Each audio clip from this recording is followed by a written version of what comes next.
This is the websites.ca podcast, where we help Canadian small businesses build and maintain an effective website and online presence.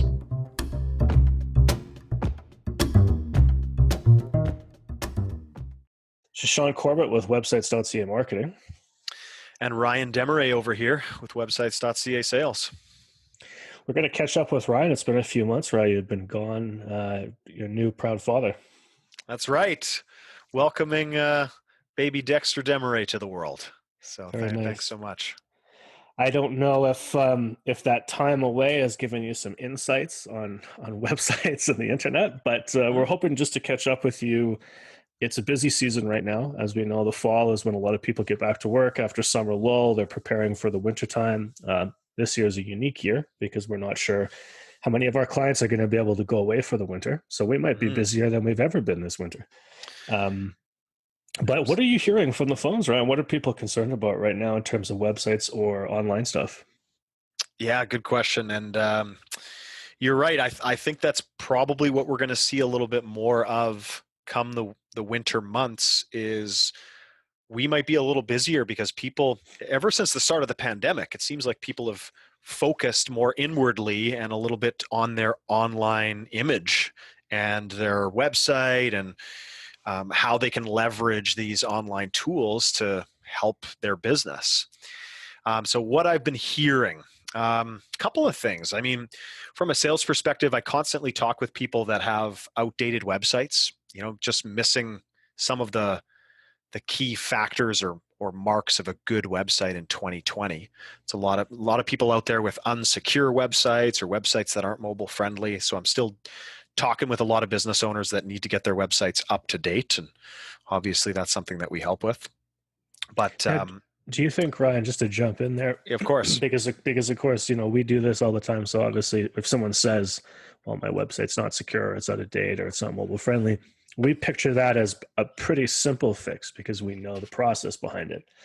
But it seems to me that when a lot of people are telling us these problems, the underlying problem they're really saying is they're not sure what'll happen if somebody new takes over their website. They think it'll take a long time. They think they're going to have to contribute a lot to it. And that, in many ways, and correct me if I'm wrong, is the more painful problem than the specific technical problem they're having. Hit the nail on the head. Exactly right. The time investment, you're right. People get scared about the time investment, how long it's going to take. That is a bigger pill to swallow than just the little technical issue of, oh, my site isn't mobile friendly or not secure. So the ways that we try and address that is we have a very straightforward process, and we do these switchovers and website upgrades and migrations all the time. And really, from a timing perspective, Sean, as you probably know, we don't need a ton of time. 30 days is really the average turnaround time from start to finish to have a website flipped over from old to new. And in terms of input, if you already have a website, we usually just start with rebuilding what you have as the first stage. So you basically, all you need to say is go, and we can get to work. So a lot of those issues are addressed right away, right out of the gate. When I have the conversation with people about how do I solve this problem, and what do you need from me? Yeah, we're not reinventing the wheel, that's for sure. And I think there's that misconception that what do we need from them is going to involve some very deep strategy and planning, which could come down the road, of course, right? But it's a misconception, I think, that it has to happen right away, especially if you have a website already. I agree. Topic I wanted to bring up, Sean, if I can, it just came to me now. I just got out of a lunch meeting today, and I was chatting with some SEO guys, a little bit about search engine optimization, and we got on the topic of Google My Business. Mm-hmm. And I think we've talked about Google My Business on the podcast here before, but why I wanted to bring it up is because I had said to these gents, I really firmly believe that Google My Business is still young. It's still in its early phases, and we haven't seen the full weight or ramification or value of the Google My Business system. And the gentleman I was having lunch with said, yeah, you know what? we think today when you have 20 or 30 reviews that's a lot. But imagine in 5 years from now when 500 or even 5,000 reviews is average. And now put yourself in the position of a new business that's starting out, and you need to compete with that business that has 5,000 positive Google reviews, or they don't all need to be positive, and likely they aren't, but just 5,000 reviews. And then here's you starting out with nothing. So the the goal of, or the point I wanted to make with bringing up this Google My Business topic is, if you don't have a Google My Business listing, you need to get one today. It's free. It doesn't cost anything. That's something that we help with as part of our process. But if you don't do it, and not only set up your listing, but are actively asking for your customers to review, you don't know how far behind you might be in 3 to 5 years time. Totally. No, that's a great point. And a lot of people will set theirs up and then they'll forget them and they'll change their hours, or they'll flip their phone number, or they'll change a service, especially with COVID times, right? Because people Yeah. are wondering what kind of services you're offering. So just doubly important to get on there and make sure it's up to date all the time. I can't tell you how frustrated I am when I check Google and Facebook and a website. It corroborates all the hours when they're open. And then, me and the girl take a day off and drive down to go do a thing, and we get there and they're closed. And it's like, guys, can you communicate with your customers just a little bit? Like, how much more effort do you want the customer to make, right, to figure it out? And I've ran into that same issue myself, where 3 different platforms say 3 different things. Are they open on Mondays? Are they Yeah, open that's right. That's past the other one. 5? Oh, okay. Yikes. This one says this, and then you end up having to make the call anyways to confirm. And yeah, it's there's lots of different ways of getting data these days. It's not just it's not like 20 years ago where all that really mattered is your number in the yellow pages. It's you got to make sure your data is cohesive across wherever you're marketing yourself. So obviously main ones is your website, Facebook, Google My Business, even Instagram these days, even your social media profiles. Totally. And actually, it was a funny little tip there that brings to mind. I was talking to the owner of websites.ca, John Hart, last month, and he's been working on some of our marketing presence for our various assets, our pages, social media presence, and so on. And one of the things he discovered is even the slightest variance in the way you write your name is confusing and upsetting to Google. And they want to see, like if you have an ink and you always put it with a period, I mean, like it's that anal. And then the next time you do a listing, you put your ink without a period, stuff like that. It's better if you keep everything consistent across all of these little platforms and accounts and so on. And I agree with that, and I can attest to that. I've seen the proof in the pudding, where essentially Google likes to give your business one specific name. Yeah. And if you have like you said, if you spell out incorporated one time and then shorten it to Inc. another time, or use an ampersand instead of the word and in your name, Google Yeah. can essentially think it's 2 different businesses or 2 different listings, and not give you the exposure or placement that you deserve, or not understand that all of these pieces are connected. So you absolutely want to make sure that you're as a Google My Business, or just an online marketing tip, you want to make sure wherever your business name is written, it's always written exactly the same way. Yeah. And that's not to scare anybody, obviously. I mean, Google is very good at understanding context. It's just that it's a sort of a best practice to keep Best everything practice. consistent, and and then that gives you the best chance of showing up high in all these placements. So Totally. did the guys you were talking to, did they have any tips for, say, maybe not a brand new business, but a business that doesn't have a ton of Google reviews? Are there any other ways they can compete while they're taking, the obvious organic time to gather those Google reviews? Yeah, good question. There are different ways of boosting your presence, of course. So the one thing were chatting about was, if getting your business noticed organically on the search engines takes time. It doesn't happen overnight. It doesn't even happen in a month. It can take months and months to get good ranks on the search engines. So one thing we talked about is, if you're a new business that needs business now, you can get your name top of page 1 by setting up some Google ads. pay Google per click to have your little ad show up there, and that can help to bring some traffic, potential business in the time that you are building up that organic presence. So that was one option we talked about, and then obviously with marketing, there's a whole slew of other marketing options, from email marketing lists and social media presence and all these things. But I guess a quick tip for that brand new business that's starting out, that's needing some leads and sales today, if you have some money to throw at a Google ad, that's a way you can inject some traffic and hopefully some business into your business right away without waiting for that organic kick. Yeah, that's a great option. And of course, the only thing that people need to be aware of there is that that is not sustainable for very long. So you'll want to still be making moves organically and still building up your website and still finding leads offline, because like Ryan's kind of describing that as a stopgap type of measure. And funny you mentioned it, I've been doing some more deep dives into Google Ads the last couple of months and brushing up on it with a new course and all that. And yeah, it's something that has to be monitored, boy, at least every 2 days. So Mm-hmm. it is not a set and forget issue. So you try to do it yourself. Definitely don't want to set it and forget it.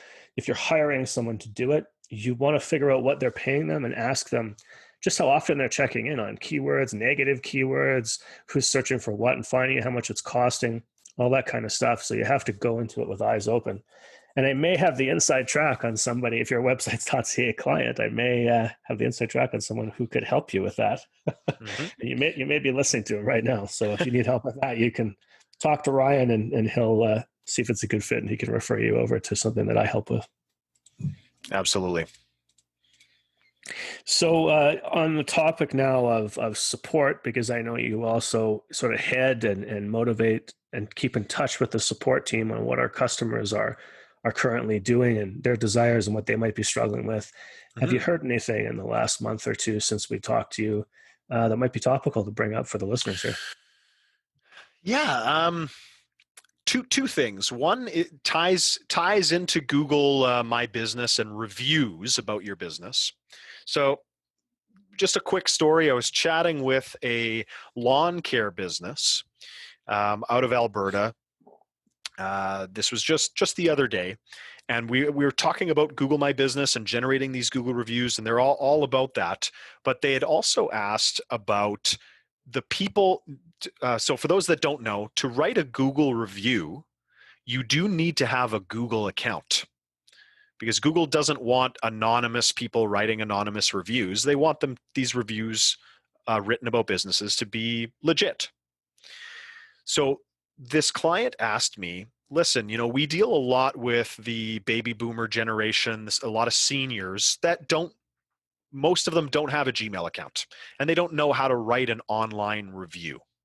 But Right. they do want, like, they want to provide me some feedback, and some have written us letters, and some have written me emails, but I'd really like a way for these clients to provide a review or a testimonial, but not through Google. Is there a way to do that, was their question. Good one.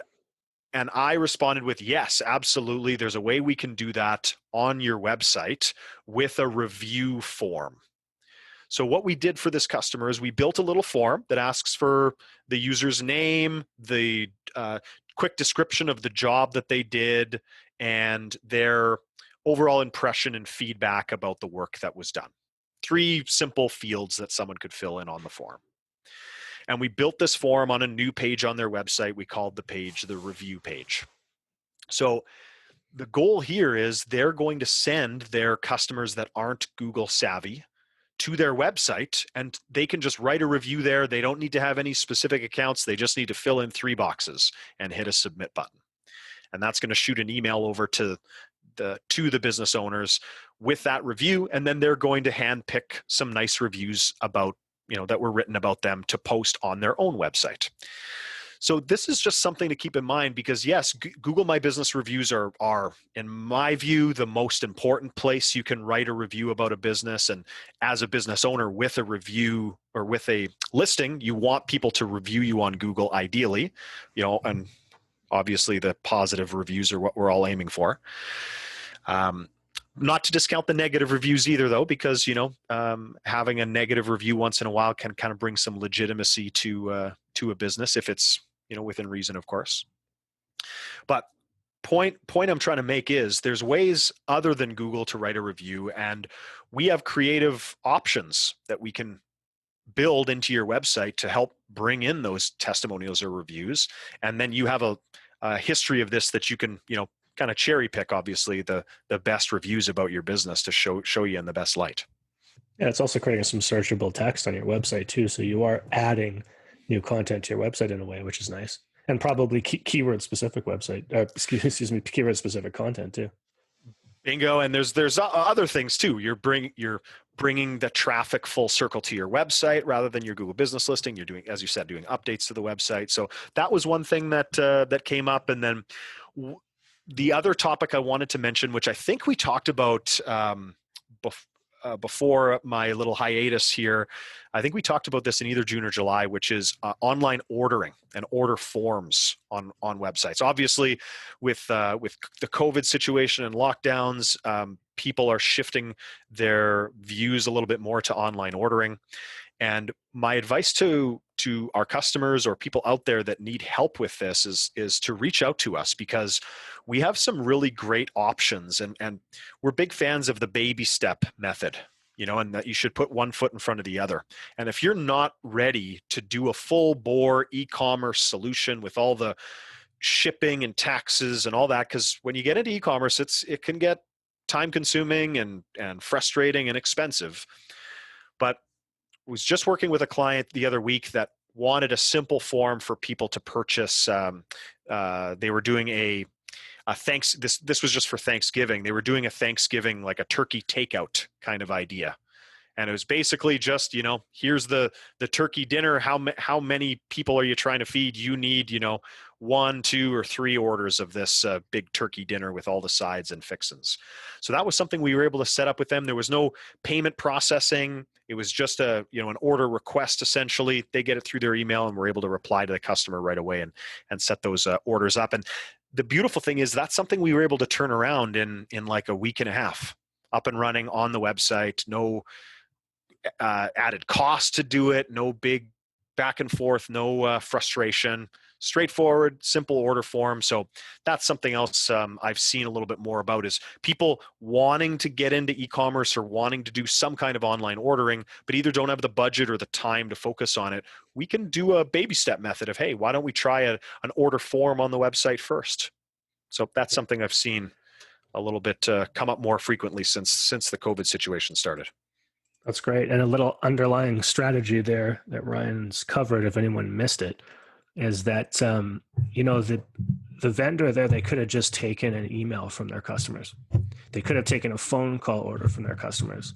And going back to that earlier point where you said some people have customers that for whatever reason, they don't have a Google account, they don't want a Google account, and they're not going to set one up. Right. So if you try to fit a square peg in a round hole, you're just going to make your customer upset.